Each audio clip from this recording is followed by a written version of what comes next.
Seit 1994 findet in Bremen jährlich der sogenannte Weinsommer statt, nicht aber in diesem Jahr. Erstmals seit 30 Jahren hat der Veranstalter das Fest abgesagt. Grund sind Sicherheitsbedenken der Organisatoren. Der Hillmannplatz und die Gegend drumherum gelten als Kriminalitäts-Hotspots. Der Unmut bei den Winzern sei schon im vergangenen Jahr sehr groß gewesen, sagte der Veranstalter laut Weser-Report. Besucher des Weinfestes hätten sich nicht immer sicher gefühlt.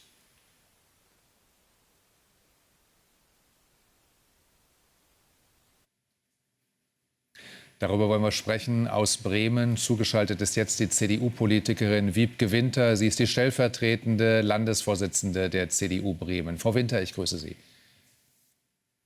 Moin nach Berlin. Ein Weinfest wird abgesagt, weil die Stadt nicht für die nötige Sicherheit der Besucher sorgen kann. Inwiefern ist das ein Komplettversagen des Bremer Senats? Das ist eine Kapitulation des Senats Bovenschulte, die wir hier erleben, und zwar mit Ansage. Sie bekommen das Problem einfach nicht in den Griff. Der Hillmannplatz ist schon seit langem ein Angstort für viele Bremerinnen und Bremer. Die Straftaten steigen. Erst wurden wir alle davor gewarnt, bitte keinen Schmuck mehr offen dort zu tragen. Jetzt werden sogar Feste abgesagt. So funktioniert keine gute Sicherheitspolitik in Bremen. Sie haben das schon angedeutet. Ich meine, der Hillmannplatz ist als Hotspot bekannt. Aber warum gehen da SPD, Grüne und die Linke nicht stärker gegen die Gewalt vor? Dort sollen sich ja überwiegend Migrantengruppen und Drogendealer tummeln. Man kann ja mit mehr Polizeipräsenz da durchaus etwas machen.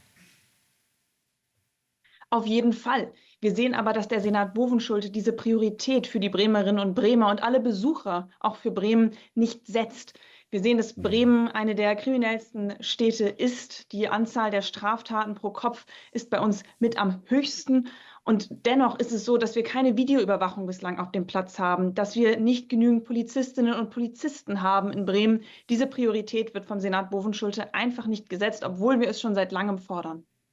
Wir haben auch versucht, vom Bremer Senat eine Stellungnahme zu bekommen, ein Interview oder Ähnliches, bisher allerdings vergeblich. Was sagt das denn über die Personen aus, die für die Hansestadt ja eigentlich Verantwortung tragen? Das überrascht mich ehrlich gesagt, denn ich finde, man muss Verantwortung übernehmen für die Stadt und für das Land, in dem man auch regiert. Und ich hätte mir gewünscht, dass Sie sich vielleicht auch mal hier dazu geäußert hätten vom Senat Bovenschulte, aber es passt natürlich ins Bild. Sicherheit ist einfach keine hohe Priorität für den Senat Bovenschulte. Und ich wünsche mir, dass sich für Bremen was ändert. Denn Bremen ist so eine schöne Stadt, so eine traumhafte Stadt mit den vielen UNESCO-Weltkulturerbestätten. Eigentlich eine sehr besuchenswerte Stadt. Aber solche Nachrichten führen natürlich dazu, dass die Menschen auch weniger gerne in unsere Hansestadt kommen. Und das ist einfach nur traurig. Ist das möglicherweise eine Tendenz, die man mittlerweile bundesweit feststellen kann? Wir sehen natürlich, dass die Straftaten bundesweit zunehmen. In Bremen war es aber so, dass die Straftaten ganz besonders zugenommen haben, gerade im Bereich Raubüberfälle, Messerüberfälle. Sie haben es gerade schon angesprochen. Insbesondere auf dem Hillmannplatz erlebt man, dass es vor allen Dingen junge, unbegleitete, minderjährige Geflüchtete sind. Das spricht auch dafür, dass die Integrationspolitik in Bremen einfach nicht läuft und da der Senat Bovenschulte seine Hausaufgaben nicht macht. Was muss denn jetzt passieren, damit der Weinsommer wenigstens im nächsten Jahr wieder erfolgreich stattfinden kann? Wir brauchen jetzt eine Sicherheitsoffensive für Bremen. Das heißt, wir brauchen mehr Polizistinnen und Polizisten.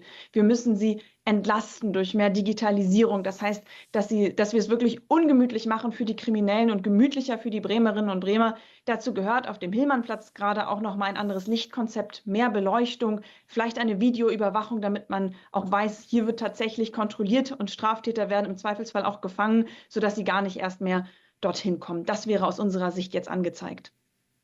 Sagt die Bremer CDU-Politikerin Wiebke Winter. Vielen Dank für das Gespräch. Dankeschön. Vielen herzlichen Dank.